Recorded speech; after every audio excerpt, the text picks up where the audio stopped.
Welcome to my story voice, जहाँ मैं कहानियाँ सुनाती हूँ। आज की कहानी है तकदीर तवायफ की।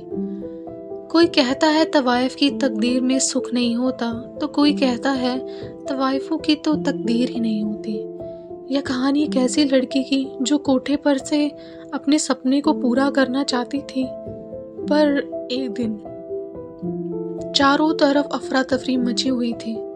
उस बड़ी सी छत के चारों ओर से झांकने पर नीचे की भीड़ साफ दिखाई पड़ रही थी, लेकिन उस छत से नीचे कोई उतर ही नहीं सकता था। वो खून से लथपथ उसे हाथों में थामे बुरी तरह रो रहा था। उसी से लिपटकर एक बच्ची भी खड़ी थी, जिसकी सूनी आंखें आकाश की ओर देख रही थी। चारों तरफ पुलिस के डंडों की आवाज और उन डंडों के पड़ने से कराहते लोगों की आवाजें गूंज रही थी। उसकी सांसें उखड़ रही थीं। वो पागलों की तरह उसे जिंदा रखने की कोशिश में लगा था और वो बस उड़ान भरने की जिद किए हुए थी। आखिर उसकी उखड़ती सांसों के बीच उसके होठों को अपने मुंह के पास लाकर उसने एक मीठा एहसास दे ही दिया। पहला और आखिरी स्पर्श था उनके बीच। उसने एक बेचैन मुस्कान के साथ वो एहसास स्वीकारा और प्राण पखेरु उड़ चले। वो आज कई दिनों बाद उस तरफ आया था। अपने शहर का जाना माना गुंडा ना जाने कितने ही लोगों की आहें लिए वो घूमता था। अपने मन और तन दोनों की हवस निकालने को वो यहाँ चला आया करता था। लाख बुराइयां होने के बाद भी किसी की सहमति के बगैर उसे छूना उसको नहीं भाता था। यह जगह जो इसी तरह के लोगों की ज़रूरतों के लिए मसौदा उपलब्ध कराती थी, जिसे आसान भाषा में कोठा कह दिया जाता है। ना जाने कितनी ही लड़कियों के सपनों उनके भोलेपन और उनकी आज़ादी की बलि चढ़ाकर खुद को आबाद किए हुए थी। दिनों दिन इसकी चमक बढ़ती ही जाती थी, जिसे रोकने में पुलिस संस्थाएं और हमारी सरकार सब नाकाम थे। इस सभ्य काम को अपराध की श्रेणी में ना रखे जाने का कानून भी समझ के परे ही है। इन सब बातों से बेखबर लोग चले आते हैं यहाँ। कुछ जो अपने जीवन साथियों में संतुष्टि नहीं ढूंढ पाते, वो यहाँ आकर उन उजड़ी और बिखरी हुई कलियों में संतुष्टि ढूंढने की कोशिश करते हैं। और कुछ जिन्हें कभी इन गलियों में आना ही नहीं था, वो अब इन गलियों में जबरन ही खींचे चले आते हैं। शरीर है, इसकी भूख शायद पेट की भूख से भी बड़ी होती है। वो चिल्लाता हुआ बाहर आया और कोठे की मैडम की आंखों में आंख डालकर उसे घूरता हुआ बाहर निकाल गया। मैडम की आंखों में एक बार फिर खून उतर आया। उसने कुछ आदमी बुलाए और फिर हवा में कई आर्द्र चीखें गूंज गईं। साली रोज एक ग्राहक खराब करती है, तुझे एक बार में समझ नहीं आता, अब तुझे यह ही करना है। मैडम बोल रही थी और वो अपने रिश्ते खून को दबाने की कोशिश कर रही थी। आवाज में आहें जरूर थी, लेकिन आंखें उसकी बगावत पर अतारू थीं। आंखें नीचे कर, मैं कहती हूँ, आंखें नीचे कर। मैडम ने बोलकर उसकी ओर एक चाबुक और उठाया, तो वही काम करने वाली एक औरत ने उसका हाथ पकड़ लिया। मैडम बस, और मारेंगी तो कल का ग्राहक भी खराब हो जाएगा। मैं ऐसे समझा देगी, कल से ऐसा नहीं होगा। उसने मैडम से जैसे ही विनती से की, मैडम और उसके आदमी कमरे से बाहर आ गए और वो अपने रिश्ते जख्म लेकर उसके सीने से लिपट गई। उसकी सिसकियों में एक सिसकी और शामिल हो गई थी। वो गुस्से से कोठे से बाहर निकल तो गया था, लेकिन गुस्सा हवस के ना निकलने का था या उन गहरी आंखों में डूब जाने का, वो समझ नहीं पा रहा था। चौतरफा दिमाग चला रहा था, लेकिन रंग बिरंगे मेकअप के बीच से झांकती वो मासूम आंखें, जिनमें ना जाने कितने दर्द बह रहे थे, उनसे पार पाने का तरीका समझ नहीं पा रहा था। थक हार कर उसने आंखें बंद कर ली और एक बार फिर वो कमरा और कमरे के बीच बैठी वो उसकी पलकों पर तैर गई। छू भी ना सका था वो उसे, इतना तेज था उसकी उन दो आंखों में। उसने फिर आंखें खोल दी और इस बार शराब की बोतल दीवार से टकराकर चूर हो चुकी थी। अगले दिन वो फिर उसी कोठे पर था।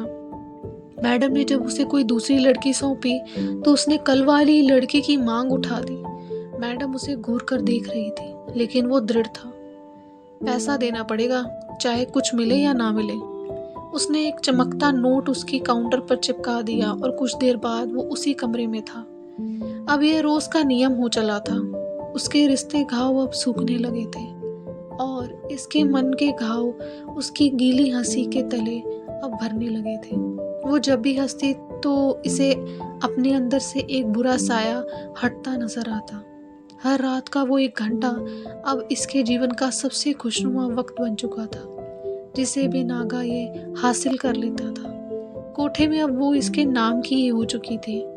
सख्त हिदायत थी मैडम को कि वो किसी और के बिस्तर पर ना जाए। दबदबा ऐसा था इसका कि मैडम की जुबान पर ताले लगे थे। धीरे धीरे उसकी डोर मैडम के हाथ से छूटने लगी थी और मैडम ने उसे थामने की कोशिश भी नहीं की। जानती थी वो इसके एक इशारे पर उसका पूरा धंधा चौपट हो सकता है। समय के साथ अब इनके बीच नजदीकियों ने डेरा डालना शुरू कर दिया था। इसके साथ होने पर पूरे दिन की घुटन वो निकाल कर हल्की हो लेती और यह उसके हल्केपन में अपना सुकून ढूंढ लेता। उसे पढ़ना था, अपना अस्तित्व हासिल करना था और अब इसका लक्ष्य बनने लगा था। इसने उसे किताबें मुहैया करा दी, लेकिन उसके यहाँ से निकलने के आसार नहीं बन पा रहे थे। उस रात वो किताबों में नजरें गड़ाई थी। समय का पता ही नहीं चला कि उसके कदम उसके कमरे में पड़ गए। इसने उसके सामने एक अखबार का पन्ना रख दिया, जिसे उसने उठाकर पढ़ा तो उसकी आंखों में जैसे खून का उबाल आकर एक शांति दे गया। वो चाचा जिसने उसकी माँ को धोखा दे उसे यहाँ पर लापटका था, एक एक्सीडेंट में मारा गया था। उसने उसके चेहरे की ओर देखा और उसके चेहरे के कड़ेपन को देख समझ गई कि यह एक्सीडेंट क्यों हुआ। कसम सकाकर इसके गले जा लगी वो। पहला प्रेम भरा आलिंगन कितना सुखद होता है, यह उन दोनों ने ही आज जाना था। उनके बीच कोई वादे नहीं थे, कोई कस्में नहीं थी। वो जानता था कि वो उसके लिए नहीं बना। वो एक गुंडा था जिसका कोई भी भविष्य नहीं था। अब बस उसके अतीत की स्याही गहरा रही थी, जिसका साया भी वो इस पर नहीं पड़ने देना चाहता था। प्रेम था, भरपूर था, लेकिन पाने की चाहत ना थी। वो भी इस बात को भली भांति जानती थी कि लेकिन प्रेम तर्क कहाँ देखता है। दोनों इस प्रेम की गहराई में उतर सीपियों में छुपे सुकून के मोती ढूंढ लिया करते थे और अपनी बनाई उस 1 घंटे की सुख दुनिया में खुश हो लिया करते थे। वो एक संस्था के ऑफिस में बैठा पैरों को जमीन पर थपका रहा था। मन की बेचैनी उंगलियों के नाखूनों को कुतरने का पर मजबूर कर रही थी। अतुल शर्मा नाम की प्लेट से उसका बहुत गहरा नाता था। यही अतुल शर्मा उसके पहले खून के समय उसके गुनाह को कबूलने की बात के लिए उसके सामने खड़ा था। वो इसका बचपन संवार देना चाहता था। 17 की उम्र में इसे खून की कम से कम सजा दिलाकर इसके भविष्य को उज्जवल बना देना चाहता था, लेकिन इसने इसकी बात ना मान अपने गुरु को तवज्जो दी, जिसने इसे आज यहाँ तक पहुँचा दिया था कि अपने ही साए से भाग जाने का जी चाहता था। वो खटखटाते कदमों की विराम दे चुका था। अतुल ने एक बार उसे गहरी नजरों से देखा और कहा, क्या चाहते हो तुम? मैं क्या कर सकता हूँ? वो बस पढ़ना चाहती है। मैं उसे वहां से निकालना चाहता हूँ, लेकिन बिना आपकी मदद के मुमकिन नहीं। बिना उसकी सहमति के हम उसे वहां से नहीं निकाल सकते हैं। 2 दिन दो मुझे, मैं कागज तैयार करता हूँ, उसके साइन चाहिए होंगे, फिर ही हम कुछ कर पाएंगे। अतुल शर्मा ने आज पहली बार उसकी हंसी देखी थी। 2 दिन बाद वो उसके साइन ले चुका था और अब बस कल का इंतजार था। उसके बाद वो आज़ाद होगी अपनी एक अलग दुनिया में, जहाँ उस पर किसी की नजर नहीं होगी। उसमें वो अपने सपने पूरे कर रही होगी। आज बरसों के बाद उसने शराब नहीं पी थी। सारी रात बस सुबह होने का ही इंतजार करता रहा था वो। आंखें एक पल को बंद ना हुई थी कि कहीं सुबह का उगता सूरज छूट ना जाए। सट की आवाज के साथ एक गोली उसके सीने के साथ जैसे इसके सीने से भी पार हो गई थी। एक सहमी सी बच्ची उसका आंचल थामे खड़ी थी और वो गोली खाकर जमीन की ओर गिर रही थी। इसने अपने हाथों में उसे थाम लिया था। 2 दिन पहले एक नई बच्ची को यहाँ लाया गया था। उसको भनक लगी थी कि तो उसने उस बच्ची में अपना ही चेहरा देखा। लगाव ने पैर पसार लिए थे।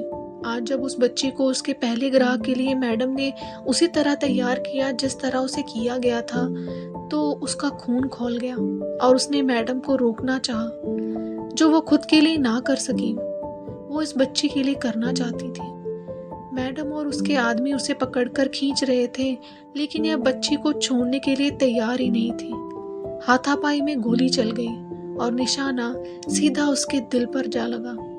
एम्बुलेंस को फोन कर दिया गया था। पुलिस अपना काम कर रही थी, लेकिन इसके लिए अब कुछ नहीं बचा था। उसके मन का सुकून अपनी आखिरी सांसें भर चुका था। उसने उसकी लाश को वहीं छोड़ा और उठ खड़ा हुआ बाहर निकलने के लिए। उसने कदम बढ़ाया ही था कि उसकी शर्ट का एक हिस्सा उस बच्ची के हाथों में था। वो डरी सहमी सी इसकी ओर देख रही थी और उसकी आंखों में सवालों के जवाब तैर गए थे। 5 साल का समय बीत चुका था। अपने अतीत की स्याही को वो बहुत पीछे छोड़ आया था। छोटी सी परचून की दुकान से शुरू हुआ उसका सफर आज अंडों के थोक व्यापार में बदल चुका था। उसने जिस बच्ची के लिए जान दी, उसकी जिंदगी संवारने में से कोई कमी नहीं छोड़ी थी। अच्छी पढ़ाई, सुरक्षित जीवन सब उसे मुहैया कराया था। आज वो अतुल शर्मा की संस्था से जुड़ा हुआ था और ऐसी लड़कियों के पुनर्वास के लिए जितनी कोशिश हो सकती थी करता था। उसकी साथी ने उसके जीवन में जो दिया जलाया था, इस बच्ची ने उसकी लौ कसकर संभाल रखी थी और वो अब इसके जीवन में अपनी मुस्कान से उजाला कर रही थी। इसकी रातों का 1 घंटा अब भी उसी के लिए निश्चित था, जिसमें यह यादों की नैया में उस संग डूबता उतरता था। दोस्तों, आई होप आपको मेरी कहानी अच्छी लगी। अगर कहानी अच्छी लगी तो कहानी को लाइक करें, शेयर करें एंड सब्सक्राइब करें मेरे चैनल को अगर नहीं किया, जिसका नाम है माई स्टोरी वॉइस, जहां मैं कहानियां सुनाती हूँ। बेल आइकन को ज़रूर प्रेस करिएगा और कमेंट में लिखिएगा कि आप इस कहानी के बारे में क्या जानते हैं और क्या सोचते हैं। और चलिए, thanks for watching and listening my story voice. मिलते हैं अगली बार अगली नई कहानी के साथ।